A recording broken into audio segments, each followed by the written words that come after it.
Sous les couvertures, Smina ronflait tout de suite, par habitude aussi. Et quand Ramdan venait la rejoindre, elle ne s'en apercevait même pas. Autrefois, ce ronflement l'excédait, lui, et il la poussait du coude pour la réveiller. Mais il avait fini par s'y habituer.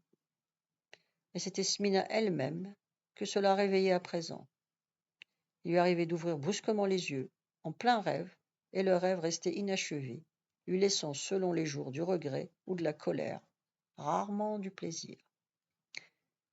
Quand il s'agissait d'un mauvais rêve, elle était contente de reprendre conscience. Mais elle croyait aux songes mieux qu'aux derviches. Elle savait les interpréter à son avantage. Elle était imbattable à ce jeu. Elle triait avec assurance ceux qu'il fallait interpréter directement et ceux qui étaient sibyllins. Les négatifs qui prévoyaient le positif et ceux qui ne prévoyaient rien du tout. Elle n'était jamais embarrassée car lorsque le rêve était embrouillé, inexplicable ou effrayant, elle disait avec la même assurance « C'est le bien, Inch'Allah » et n'y pensait plus. Chaque matin, Ramdan écoutait avec patience le récit de ses rêves. C'était le faible de Smina. Il aimait lui faire plaisir, l'encourager à préparer la petite cafetière.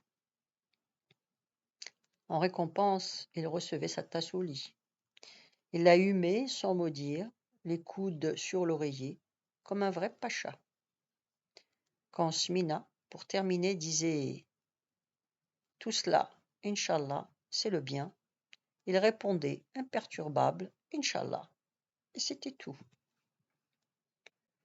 Lorsque Smina sursaute sur un rêve inachevé, d'abord, elle ne comprend pas clairement ce qui lui arrive.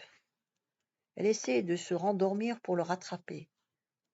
Elle s'efforce de poursuivre la dernière image et cela fuit. Puis elle se dit « Voyons, de quoi s'agit-il ? Je veux courir après mon rêve. Bon, allons-y. » C'est à ce moment qu'elle se réveille tout à fait.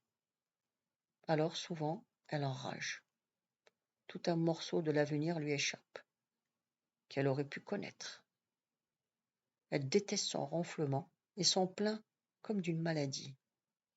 « Tu as toujours ronflé, lui dit Ramdan, à la tasse du matin. Mais avant, ça ne me réveillait pas. Ça me réveillait moi. C'est bien ton tour. Ne plaisante pas. Dis-moi, d'où cela peut-il venir ? C'est simple, pour moi, c'est le songe qui te réveille et non le ronflement. D'ailleurs, tes rêves sont toujours mauvais à présent. Mais tu les expliques à ta convenance. Je pense bien, le mal de la nuit, c'est le bien du jour. Eh bien, supporte-le jusqu'à la fin, ce mal. C'est la frayeur qui te réveille. J'ai vu les habitations des gens de Tazrout, sous terre. J'ai vu tout le monde. Ma mère, mon frère, ton père. J'ai visité les maisons. J'ai sursauté quand ma grand-mère a voulu m'enfermer dans une petite pièce pour s'amuser. « Ça, c'est ta chambre, » me criait-elle. « Je t'ai dit, pour s'amuser, tu vois, c'est le bien. » Non, c'est la peur. Mais ne t'en fais pas, tous ces morts que tu vas taquiner chez eux bientôt t'appelleront. Ne plaisante pas, mon mari. Tu sais que mes rêves sortent. Ils sortent en effet les rêves de toutes les vieilles femmes kabyles. C'est d'ailleurs très simple. Ceux qui ne se réalisent pas sont oubliés aisément. Ce que Smina raconte le matin à Ramdan reste lettre morte. On n'y pense plus, mais bien souvent, la bonne vieille se remémore un songe après coup. Elle y trouve l'explication de ce qui lui arrive. « Oui, dit-elle à Ramdan, tout cela était prévu. Je l'ai vu dans mon sommeil. J'ai hésité à te le dire. Tu es trop incrédule, et j'ai eu tort de me taire. Il ne faut plus en douter.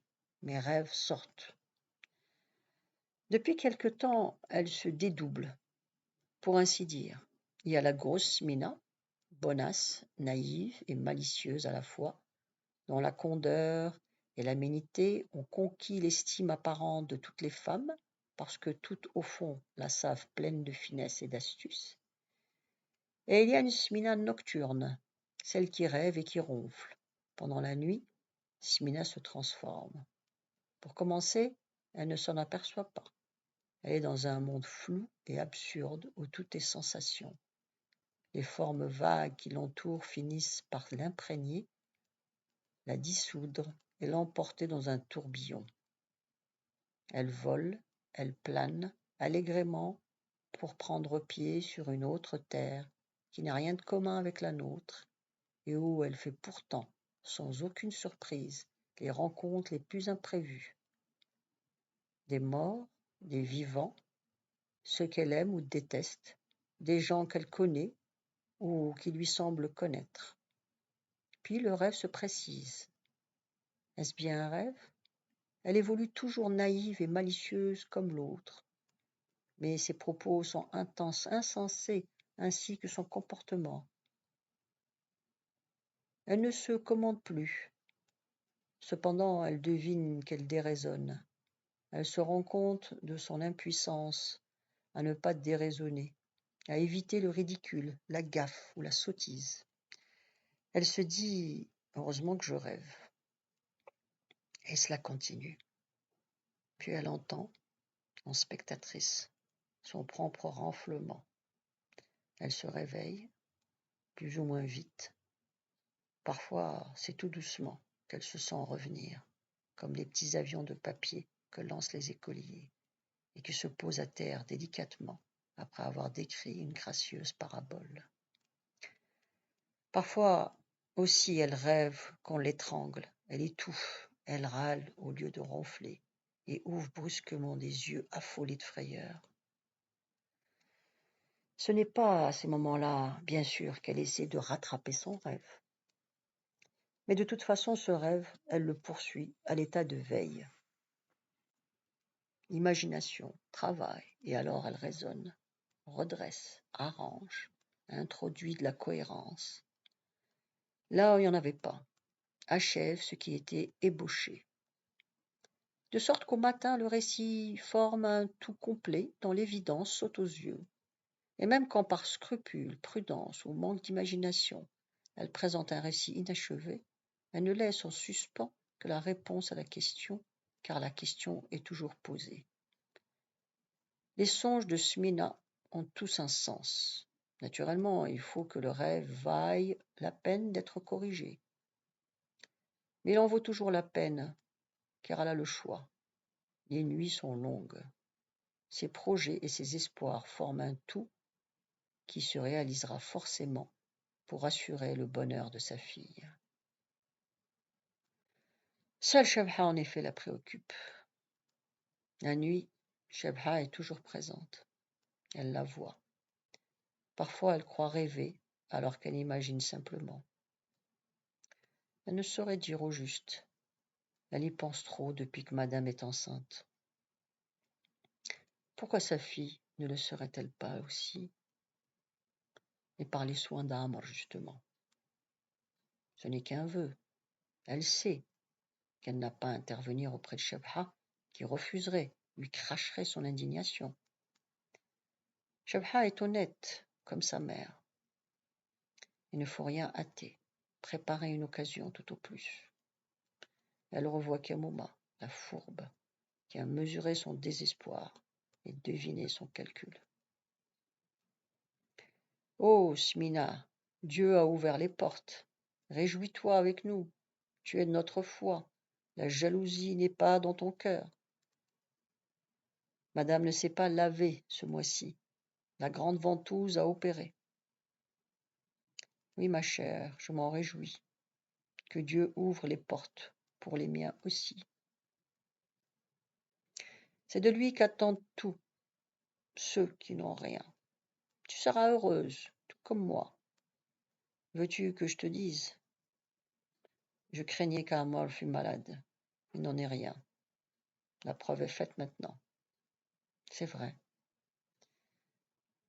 Ces allusions, ces marques d'intérêt, ces confidences, cette attitude amicale et confiante, lorsqu'elle les analyse dans un semi-sommeil extraordinairement lucide, Smina comprend que Kamuma est son allié, qu'elle peut compter sur son intervention discrète.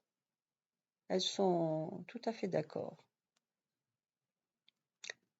Dans l'obscurité et le silence, sous les couvertures, entre Ramdan endormi et le Kanoun refroidi, où il n'y a plus que de la cendre, tout est simple. Elle échafaude un tas de projets, pulvérise tous les obstacles et glisse insensiblement vers un autre somme que troublera un autre rêve. Les difficultés réapparaissent avec le jour, lorsque tout le monde s'éveille, remue et crie.